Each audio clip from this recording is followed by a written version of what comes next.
Right, so in what is a pretty grotesque twist of irony, Israel, the self-proclaimed Jewish state, and with Jewish history being what it is, now proclaims itself the architect of the world's most moral concentration camp. That is seriously the headline in a Haaretz op-ed, though it should be noted it's a highly critical piece coming from an Israeli newspaper, and for good reason as well. The so-called humanitarian city to be constructed in Rafah is presented as an act of mercy, a solution to civilian suffering amidst Israel's relentless military campaign. As Prime Minister Benjamin Netanyahu has also starkly warned, those who do not enter the camp will be treated as terrorists and killed. Therefore, this is not protection, coercion. Simultaneously, Israel's unveiling of its Abraham's Shield regional strategy seeks to enshrine this new status quo, embedding Gaza's permanent containment within a broader system of Arab-backed, tech-fortified apartheid. As these policies unfold, they are not only inviting growing international backlash, but also evoking chilling historical parallels, not least those rooted in Jewish suffering itself, as the self-declared Jewish state now stands accused of repeating what the world said must never happen again. But the consequences for Netanyahu and Co. by going through with this are already dire and are already making themselves readily apparent. Right, so the blueprint for this humanitarian city, inverted commas, in Rafah, as announced by Israel's deranged Defense Minister Israel Katz, is neither humanitarian nor even a city. As reported by Haaretz and the Washington Post, the plan involves forcibly relocating hundreds of thousands of Palestinians into a sealed-off zone, surrounded by military surveillance and drones, with controlled access to aid and no freedom of movement. The Wall Street Journal has stated that Israel's own military legal corporations have expressed deep concerns that this constitutes forced displacement, possibly violating international law. Possibly? I would say it definitely does. Yet Netanyahu has made his intent unambiguously clear over this. Those who refuse to enter this zone will be classified as terrorists and eliminated. This amounts to the mass internment of a population based on ethnicity and geography under the guise of protection. It mirrors the textbook definitions of a concentration camp, especially in its invocation of moral necessity to justify ethnic separation. International humanitarian organizations, including UN agencies, have condemned the plan as morally indefensible. Yet within Israel's political and media landscape, it is lauded as a benevolent act, even described with grotesque irony by Haaretz as the most moral concentration camp in the world. The Rafah internment zone is not a standalone anomaly. It is a foundational piece of Israel's broader Abraham's Shield initiative, a regional doctrine announced by Israel's Coalition for Regional Security, and detailed in the Cradle, MR Online, and the Media Line. The strategy calls for a phased withdrawal from Gaza following a declared victory over Hamas, the establishment of a technocratic transitional authority, and security enforcement by a coalition of moderate Arab states. This vision proposes digital surveillance, biometric tracking, and a cashless economy dubbed zero cash. It frames Gaza not as a future state, but as a digitally managed containment zone, a prison in everything but name. Education, governance, and media would be de-Hamasified under international oversight, effectively erasing Palestinian political agency in exchange for a monitored humanitarian existence. So even the notion of being permitted to exist under Israeli control with everything we've witnessed over the last 20 months is pretty difficult to swallow.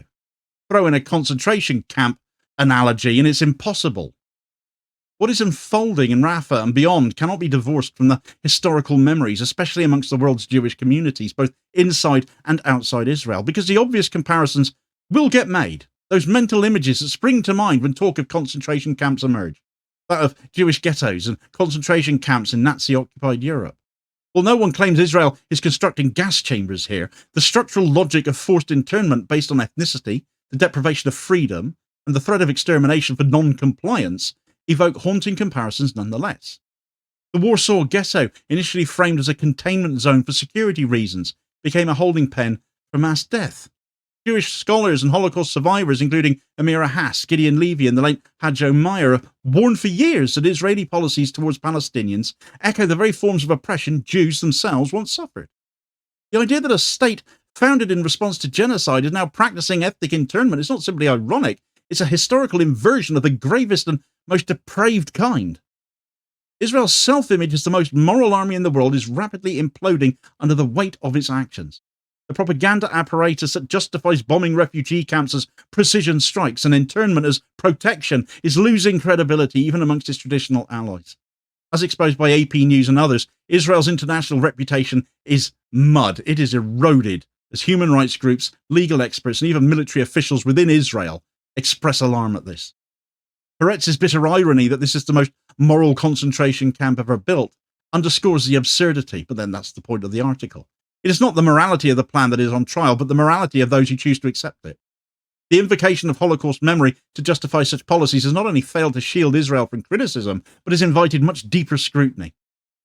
Far from securing Israel's future, the Rafa plan and Abraham's Shield are accelerating its diplomatic isolation. The plan presumes the cooperation of Arab regimes in surveilling and pacifying Gaza, a big billboard popping up with the faces of all manner of Arab leaders calling itself the Abraham Alliance. Yet there's actually no clarity about which of the leaders pictured have actually signed up to being part of this, and it has naturally ignited a lot of backlash amongst Arab populations, deepening the legitimacy crisis of those very governments. The Palestinian population, meanwhile, is increasingly radicalized, with the Palestinian Central Bureau of Statistics reporting a 10% drop in Gaza's population since the start of the war, a stat that Cud's news network have run with. A consequence of death, displacement, disappearance, and forced exile. It very much casts new and horrifying light on how many people cannot be accounted for. Upwards of 200,000 people, with the official death toll only a little more than 25% of that figure right now. Western allies are also being forced to reckon with the moral implications. The ICC and ICJ are under pressure to expedite their investigations into Israel for war crimes and crimes against humanity.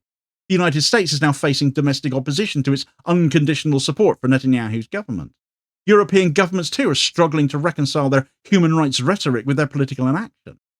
Though framed as a post-war recovery strategy, Abraham's Shield is not a path to peace. It's a doctrine of permanent containment, the replacement of Gaza's political institutions with technocratic, surveilled, cashless structures ensures that no meaningful sovereignty can ever emerge. The plan echoes the logic of apartheid-era Bantustans, islands of managed dependent populations denied political rights but governed in the name of stability.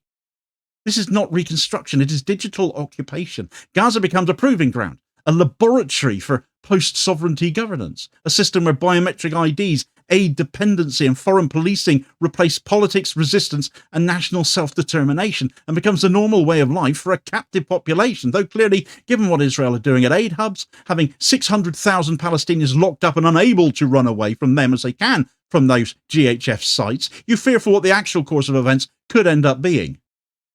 The more Netanyahu pushes forwards with these plans, the more he strengthens the legal cases building against him around the world. Prosecutors at the International Criminal Court have already signalled intent to investigate forced displacement and targeting of civilians. The unveiling of a formalised internment regime, described openly by Israeli officials and documented across media, gives these prosecutors new evidence of intent, systematicity and state-level planning, key criteria under the Rome Statute for crimes against humanity. Furthermore, national courts operating under universal jurisdiction, including those in Spain and South Africa, are increasingly emboldened to pursue arrest warrants and travel bans. Netanyahu's rhetoric that Gazans must enter the camp or be killed is now being cited all over to reopen cases that have been previously stalled. As this plan unfolds in real time, it serves not as a shield for them, but as a confession from them. Countries previously hesitant to intervene legally now face public and parliamentary pressure to do something. Legal NGOs and Palestinian advocacy groups are coordinating dossiers and testimonies and satellite data to deliver airtight legal claims. The image of Gaza as a digitized AI-managed concentration camp is now not just a moral outrage, it is a prosecutable crime in waiting. Israel's actions today carry the weight not only of political consequence, but of historical betrayal. The very tactics now used to intern Palestinians, the sealed zones, the surveillance regimes, the forced displacement under military occupation, were once used against Jews in Europe. The state that was born in the aftermath of genocide, forged in the image of never again, is now deploying the very technologies and doctrines of division that once oppressed its own founders. But this is where Zionism leads to, isn't it? By instrumentalizing Holocaust trauma to justify the dispossession of another people, Israel is forfeiting its moral legacy entirely. In attempting to prevent what is, according to them, another Jewish catastrophe, the Israeli state is actually manufacturing a Palestinian one. The longer this inversion persists, the greater the reputational, legal and existential cost. Already generations of Jews around the world are disavowing Israeli policies. Civil society movements like BDS are gaining global traction. Institutions from universities to labour unions are severing ties. The memory of the Holocaust, intended to uphold a standard of universal dignity, is being weaponized to deny it. If Israel continues down this path, it risks becoming what it always feared, a pariah state, isolated by its own hubris, sustained only through militarism and external patronage. Its future would no longer be one of democratic flourishing, but of fortress governance, cultural siege, and permanent crisis, decline cloaked in defiance. Israel's actions in Gaza mark the collapse of its post-Holocaust moral narrative. No longer can it claim to be a light unto nations whilst building walls around entire populations. No longer can it invoke the trauma of Jewish suffering while replicating many of those exact same mechanisms against another people. This is not merely a crisis of policy, but a crisis of meaning. If Jewish survival is to be tied to Palestinian erasure, then the ethical foundations of Zionism are undone. And for as many people are already at that point, this should serve to drive a great many more in that direction. How can any kind of concentration camp be acceptable full stop, especially to anyone of Jewish descent, for example? Well, again, that's Zionism for you. As the world watches as Rafa is prepared to be transformed into a concentration camp, the question is no longer whether the analogy is appropriate, or why it took so long for the world to admit it. Israel's wall in Gaza was built to keep Palestinians in. But in the reflection of that wall, the world now sees something else, the image of a state willing to become what it once abhorred. And I use the past tense intentionally because it can't possibly claim that anymore if they push ahead with this. The Rafah concentration camp is not a moral necessity, it is a moral catastrophe. Abraham's shield is not a strategy for peace, it's a blueprint for digitally managed apartheid.